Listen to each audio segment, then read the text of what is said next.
کہ اتفاق سے ہو گیا. حضرت نے فرمایا نہیں اتفاق سے نہیں، مقدر سے ہوا، اللہ کے کرنے سے ہوا. اتفاق سے کچھ نہیں ہوتا، خود بخود کچھ نہیں ہوتا. ہر چیز تنہا اللہ کے کرنے سے ہو رہی ہے. اس لیے انشاءاللہ کا مطلب یہ ہے کہ اللہ کا ہر غیر، ہر لمحہ، ہر آن کسی چیز کے کرنے میں اللہ کی مشیت کا، اللہ کے حکم کا محتاج ہے. نبی بھی باوجود اس ساری استعداد و صلاحیت کے جو اللہ کی طرف سے ملی ہوئی ہے، ایک فرد کو ہدایت اپنی مرضی سے نہیں دے سکتے،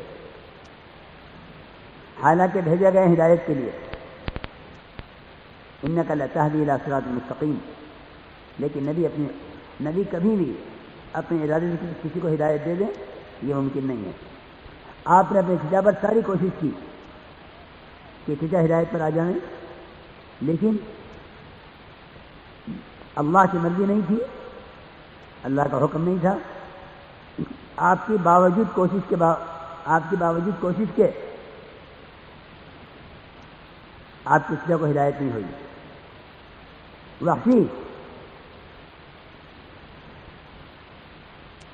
وحشی آپ کے چچا کا قاتل، آپ چاہ رہے ہیں کہ کوئی اس کو قتل کر دے، لیکن اللہ کی طرف سے ہدایت کا فیصلہ ہے. میرے محترم دوستو، جس کام کے لیے نبیوں کو بھیجا گیا ہے وہ کام بھی نبیوں کے بس کا نہیں ہے. اللہ ہی چاہیں گے تو ہوگا. جس کام کے لیے نبیوں کو بھیجا گیا ہے وہ کام بھی نبی کے بس میں نہیں ہے کہ وہ چاہیں تو کر لیں. آپ نے فرمایا کہ میں کل بتاؤں گا اصحاب کہف کون تھے. علماء نے لکھا ہے کہ 15 دن تک وحی بند ہو گئی. جہاں صبح شام وحی آتی تھی، دن رات وحی آتی تھی، 15 دن تک وحی نہیں آئی. آپ بے پریشان کہ وحی کیوں نہیں آتی. کہ میں بتاؤں کہ اصحاب کہف کون تھے؟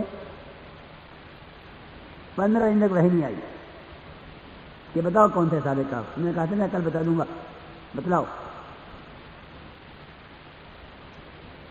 پھر اللہ کی طرف سے تنبیہ ہوئی، وَلَا تَقُولَنَّ لِشَيْءٍ إِنِّي فَاعِلٌ ذَلِكَ غَدًا إِلَّا أَن يَشَاءَ اللَّهُ.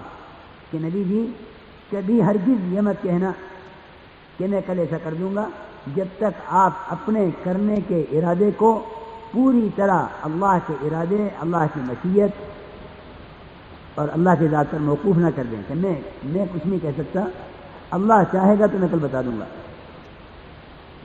پھر پورا اصحاب کہف کا پورا حال آپ صلی اللہ علیہ وسلم پر کھولا گیا. آپ نے بتلایا، لیکن 15 دن تک وحی آنی بند ہو گئی.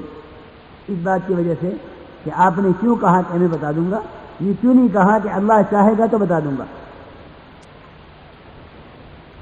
میرے بزرگ دوستوں، اس ایمان کے بنانے کی ایک مشق، ایک محنت ہے.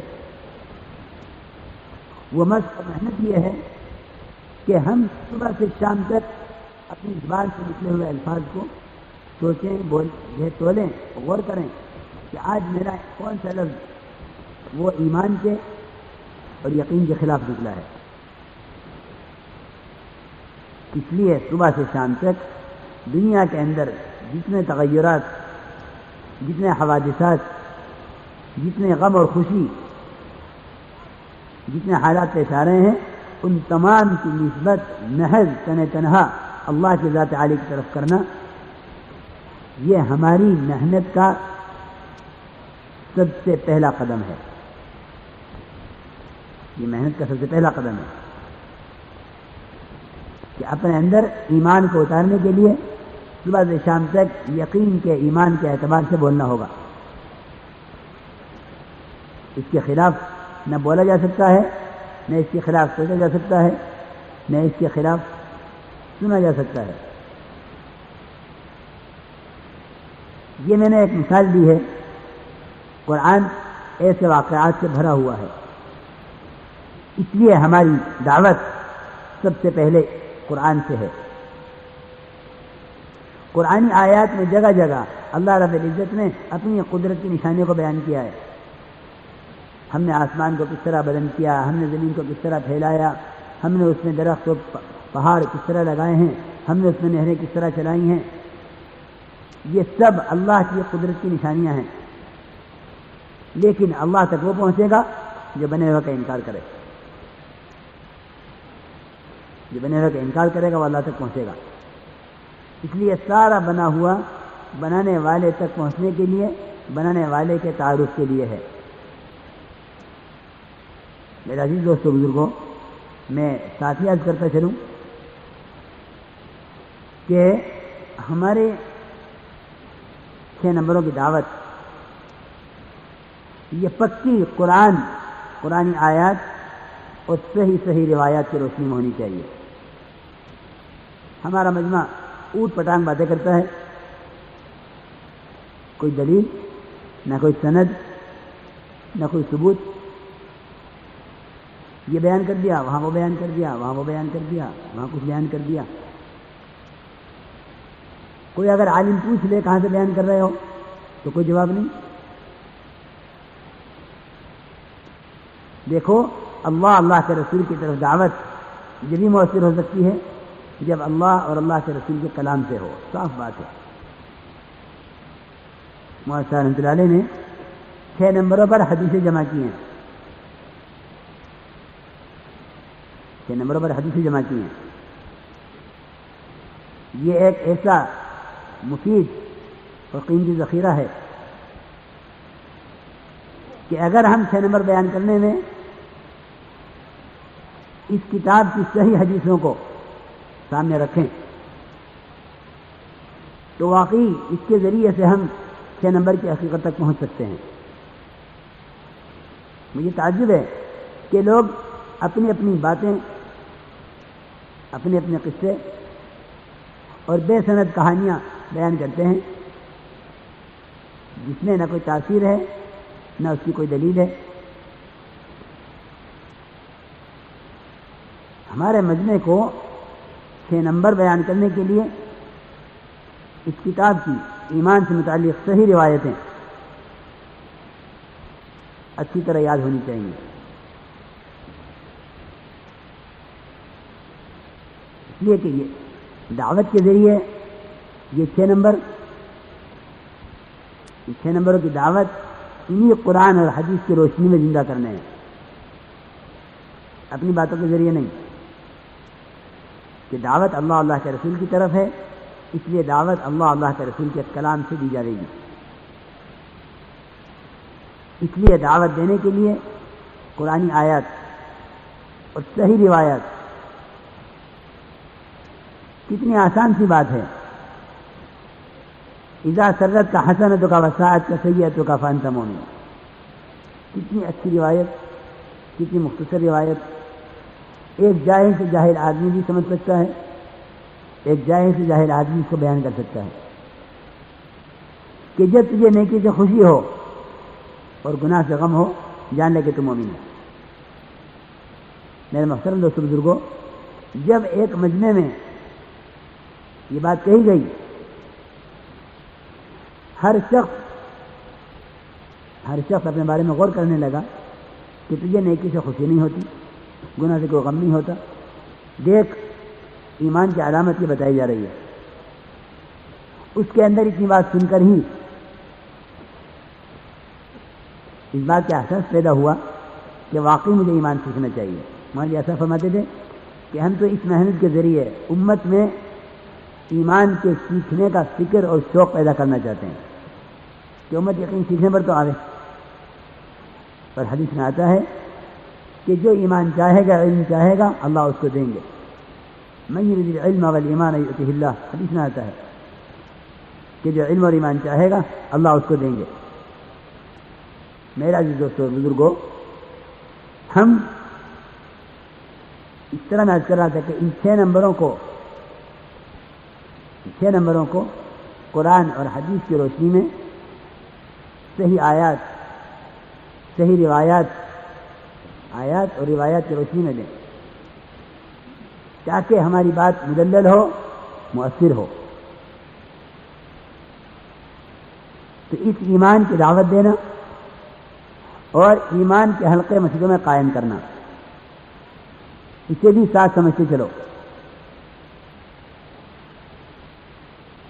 وہ مساجد جن مسجدوں میں ایک وقت میں 8-10 ساتھی وقت دینے والے ہیں یا اس سے زیادہ، وہ ساتھی اپنی مسجد کے 5 کام، اپنی مسجد کے 5 کام کرتے ہوئے صرف اتنا کر لیا کریں کہ مسجد کو خالی چھوڑ کر جانے کے بجائے مسجد میں 3 ساتھی 4 ساتھی مشورے سے، مسجد کی جماعت کے مشورے سے طے کر کے کہ ایک ساتھی تعلیم کرائے، ایک ساتھی آنے والوں کا استقبال کرے، ایک ساتھی دعوت دے، باقی جتنے ساتھی ہیں وہ سب مسجد سے باہر آج کے سارے تقاضوں کو پورا کرنے کے لیے، وصولیابی کا تقاضا ہے، عیادت کا تقاضا ہے، ملاقاتوں کا تقاضا ہے، خواص سے ملاقات کا تقاضا ہے، فلاں کام کرنے والا ساتھی کام سے بیٹھا ہوا ہے، آج اس کی ملاقات کا تقاضا ہے۔ جتنے بھی آج کے مشورے کے مسئلات جماعت کے تقاضے ہیں، ان سارے تقاضوں کو پورا کرنے کے لیے ہمارے مسجد وار جماعت کے سب ساتھی وہ باہر نکلے، لیکن ان سارے تقاضوں کے ساتھ پوری مسجد کی جماعت کا مقصد یہ ہے کہ ہر ایمان والے کو انتہائی نرمی سے، ترغیب سے نقد مسجد میں آنے پر آمادہ کریں کہ مسجد میں ایمان کا اور تعلیم کا حلقہ جاری ہے۔ اگر آپ مسجد میں تشریف لے چلیں، دیکھو میرے محترم دوستوں، مسجد وار جماعت 5-7 آدمیوں کا نام نہیں ہے، ہر ایمان والا مسجد کا آباد کرنے والا ہے۔ انما یعمر مساجد اللہ من آمن باللہ میں پہلا نمبر کلمہ ہے۔ اس پہلے نمبر کے اس کلمے کی محنت کے ساتھ مسجد کی آبادی کا کیا تعلق ہے، مجھے وہ عرض کرنا ہے۔ ساتھی کتنا وقت فارغ کریں، 2 گھنٹے، 2.5 گھنٹے، 3 گھنٹے، 4 گھنٹے، اللہ کرے ہم 8 گھنٹے تک پہنچیں، لیکن ساتھی نے جتنا وقت فارغ کیا ہے اس میں ایک وقت میں کم سے کم 8-10 ساتھی ہوں، چاہے گھنٹہ بھر فارغ کریں، 1.5 گھنٹہ فارغ کریں، اس میں ایک وقت میں 8-10 ساتھی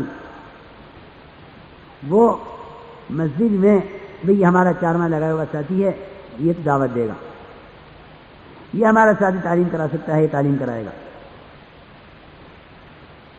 یہ ہمارا ایک ساتھی ہے، یہ آنے والوں کو عمل میں جوڑیں گے، ذہن بنائیں گے۔ اس طرح مسجد میں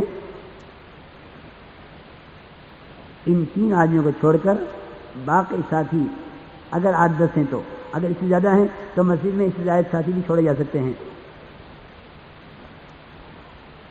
باقی ساتھی جائیں ملاقاتوں میں اور لوگوں کو نقد مسجد میں آنے پر آمادہ کریں۔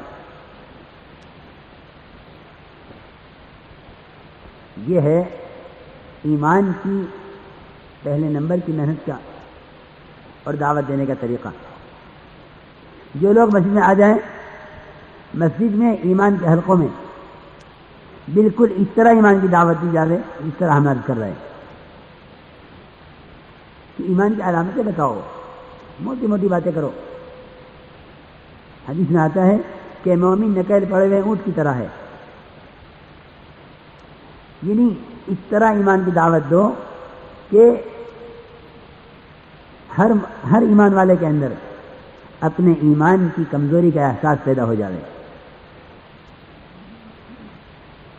کلمے کے فضائل بتلاؤ تاکہ رغبت پیدا ہو، ایمان کی علامتیں بتاؤ تاکہ دوستوں کہ جو ایمان یقین کی دعوت دے رہے ہیں یا سن رہے ہیں انہیں رو رو کر اللہ تعالیٰ سے ایمان کو مانگنا ہے. اے اللہ تو ہمیں وہ ایمان عطا فرما دے جو ایمان تو نے صحابہ کرام کو عطا فرمایا ہے.